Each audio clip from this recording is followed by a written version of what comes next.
Hi, this is Suzanne Bencha with a short definition or maybe just a little education snippet on universal affirmative action and proportional equity, and what proportional equity means to affirmative action and what affirmative action may mean to proportional equity. Affirmative action, number one, can't be complete. It can't truly be affirmative action if it's not serving all we the people. It has to serve everybody that is being shortchanged an opportunity. And it doesn't consider all encumbrances and privileges. Because if they did that, a lot of people might drop out, but a lot of people would be put back in too. Proportional equity is basically what a person has invested in the community, and you really can't know what equity a person has unless you consider all of their encumbrances and their privileges. Because if somebody has certain privileges, their proportional equity is easier to achieve. So it would really, if it was done properly, it wouldn't get as high of a rating as somebody, say, just for the sake of argument, say two people's jobs was just to read the Constitution of the United States.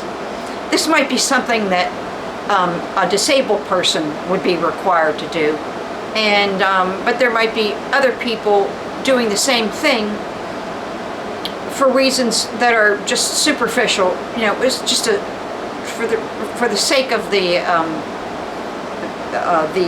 education of this. We're not going to worry about that part of it. But so a disabled person with a learning disability reads the Constitution, and a privileged person with an IQ of 125 reads the Constitution of the United States, and they're both tested on it. And of course, you know, the person with the privilege and the IQ, it comes out better, just for the sake of argument. You know, maybe it wouldn't. Maybe there's some instances where that wouldn't come out that way. But this person has a learning disability, so we're going to say that they did. You know, they scored lower, and your pay for this was based on your score. So the privileged person, of course, you know, this is wrong. It would be wrong to pay the privileged person more than the person with a disability unless you looked at all of their privileges and encumbrances. It might come out in this situation that the disabled person had every opportunity in the world to better themselves and to make themselves be able to get as much out of that reading as, you know, the privileged person did. But in this situation, they didn't. And so they would be getting shortchanged in this situation. They wouldn't be getting the pay they deserved, even though they have the proportional equity into it. And you can't really know what equity is unless you consider all the checks and balances, all the encumbrances, and all the privileges.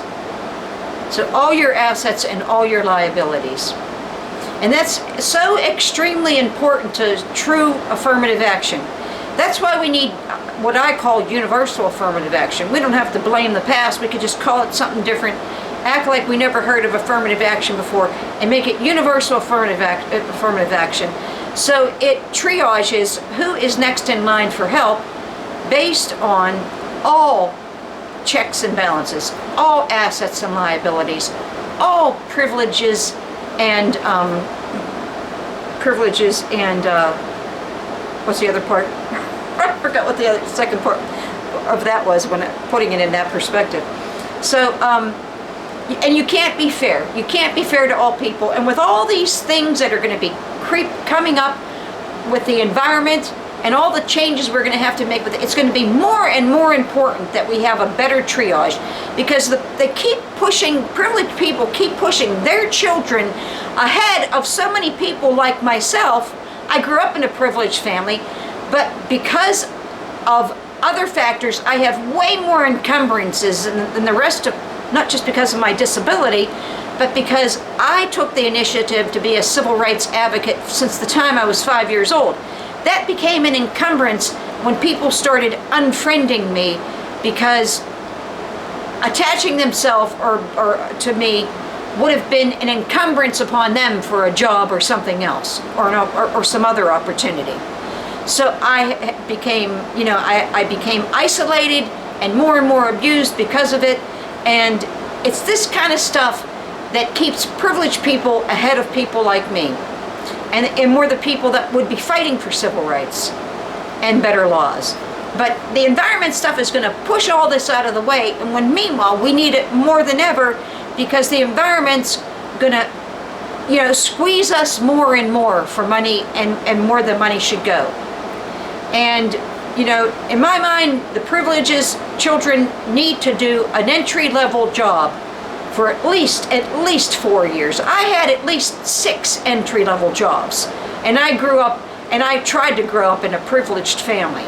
But I had 6. My parents didn't help me like they helped everybody else, because of my civil rights, my attention to civil rights. Despite the fact that they were Democrats, they were not civil rights Democrats. They did help criminals, though. They helped the criminals in the community. They helped them when they got thrown in jail, and they helped them get out of jail and things like that. But they were not civil rights Democrats, and they never were, and they aren't even to this day. I have one surviving parent. But I hope this helps you understand something more better about affirmative action, and what proportional equity means to affirmative action, what affirmative action means to proportional equity. A universal affirmative action plan will help everybody get the proportional equity they deserve.